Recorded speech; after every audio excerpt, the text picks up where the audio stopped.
Hey guys, so for this video, we're going to work some more on the K24 and maybe on the Mini itself. So let me show you what I've been working on this morning. So if you remember, on the valve cover, there was a little bolt that was snapped off there. Well, I got it off. What I did was I welded a nut to the broken bit and it actually worked. So I say actually worked because this usually doesn't work for me. So I was very surprised it worked. So luckily, we got that out.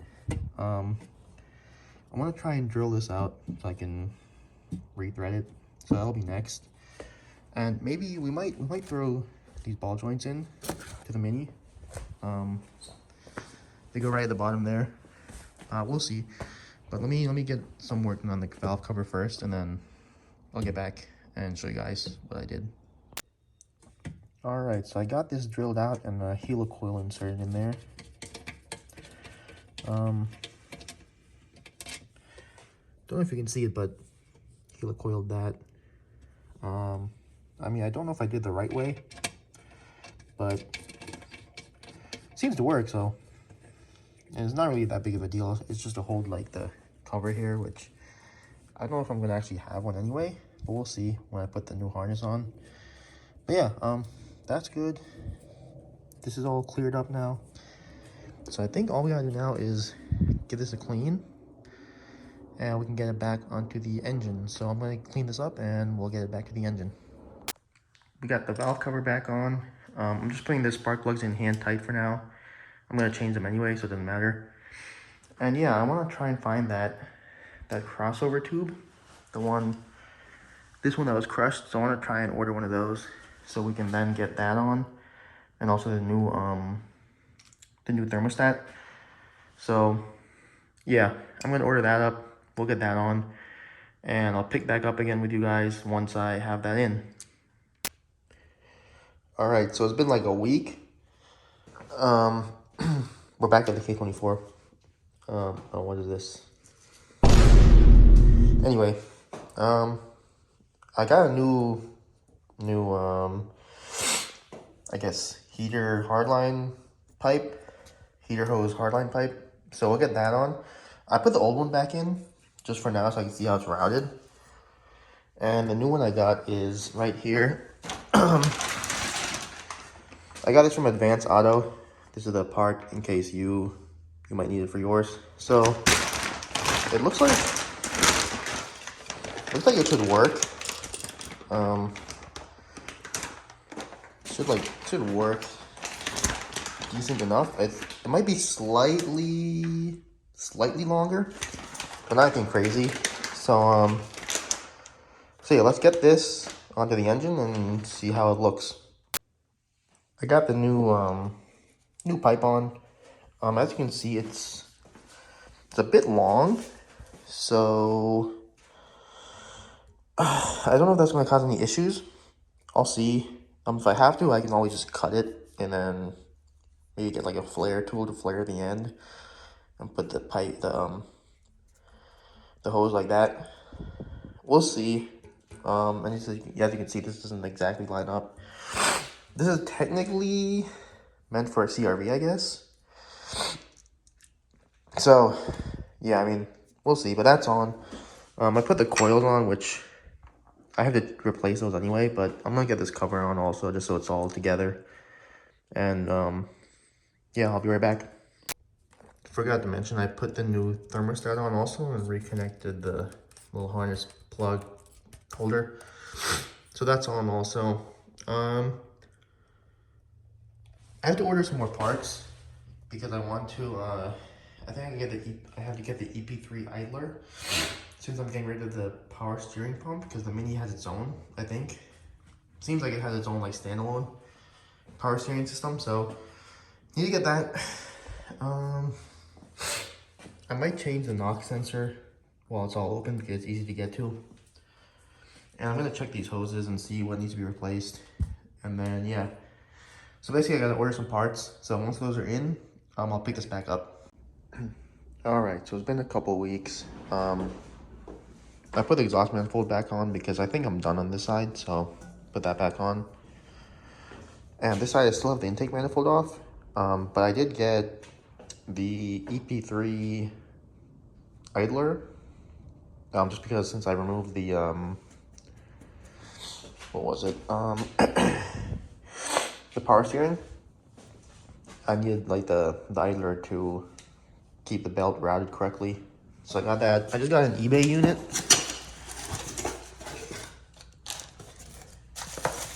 Right here, it's like a billet one.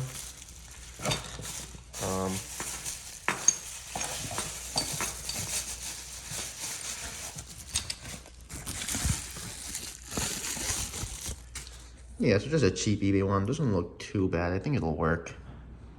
So we'll get that on now. And I'm probably not going to use the belt they provide because I'm sure it's just garbage. It feels pretty bad. Probably not going to use that. Maybe I'll use their bolts. I don't know. We'll see. But let's let's get this onto the engine and see what it looks like.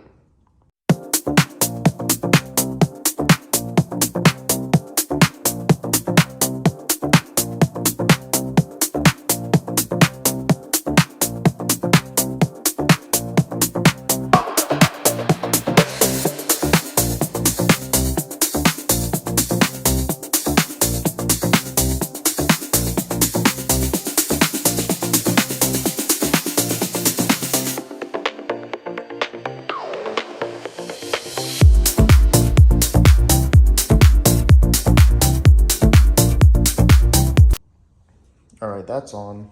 Didn't take long, obviously, just 2 bolts. Paid attention with this. So I'll do that when I get the belt on, but for now I'll just have it here and tighten it up.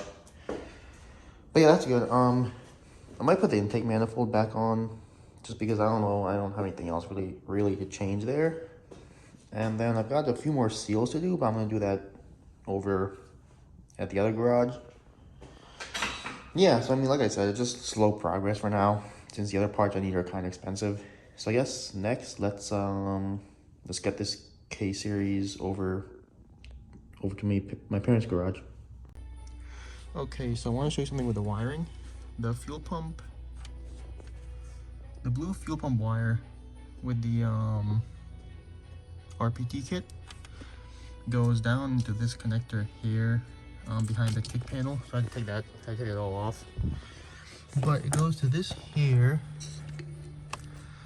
and it's a white with blue stripe wire.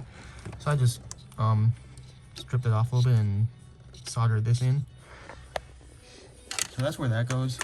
So I'm gonna get everything put back together, get this all buttoned back up. And yeah, so that's just, if you're looking for the fuel pump wire from the RPT kit, it goes there.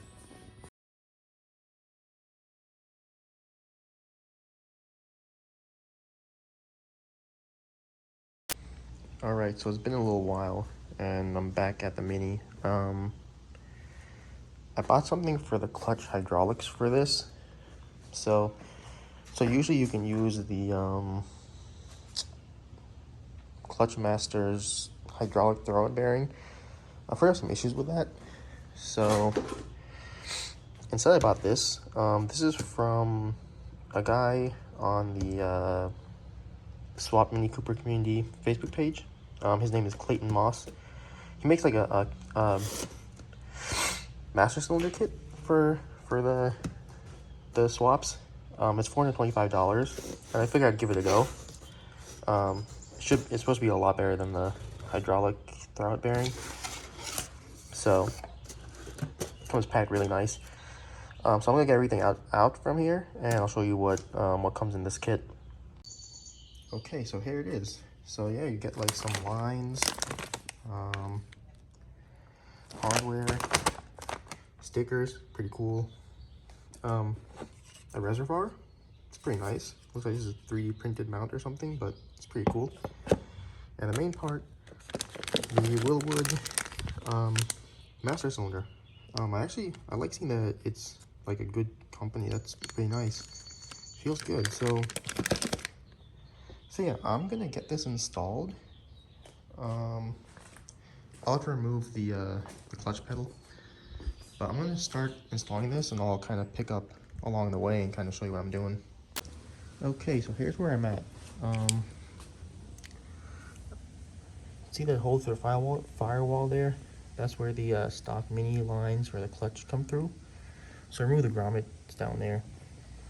I pulled out the this feed line and got the mini clutch master cylinder out, which right here honestly is really annoying. But that's out. As you can see, there's the hard line, which is really annoying to remove, but I think I need to remove this hard line from the car also. I don't think I need that anymore. And I'm going to kind of hard to see, but right there, I'm gonna run the new lines through there to the firewall, where the stock mini lines go. So I'm gonna do that next. So far, hasn't been terrible to do. I will say the instructions are a little confusing for someone like me who does better with like visual stuff. So I mean, if you're better with text, you might be okay. But yeah, so far not bad. I tried to reach out to Clayton with some questions on Messenger, but he hasn't really responded. That kind of sucks, but it's fine. I'm figuring it out. So yeah, let me run these lines through next. Okay, so I removed the hard line. I kind of cut it to get it out because I don't think I need that anymore. Doesn't seem like it, so that's out. Got the feed. Oh, maybe this is the slave feed. This is the feed for the master, I think. Ran through the firewall. And I have it coming. Jeez. Okay. They're right there. I have them going up and behind the pedal bracket. I just figured that's the best way to do it. I don't know. Might at least keep it protected, possibly. Doesn't look like it should be kinked or anything, so we'll go with that.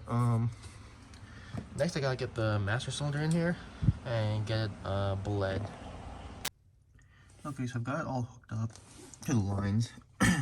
When I try to mock it up where it's supposed to go, it's kind of the lines aren't in a good position, so I'm gonna remove it from behind this bracket and bring it just over top.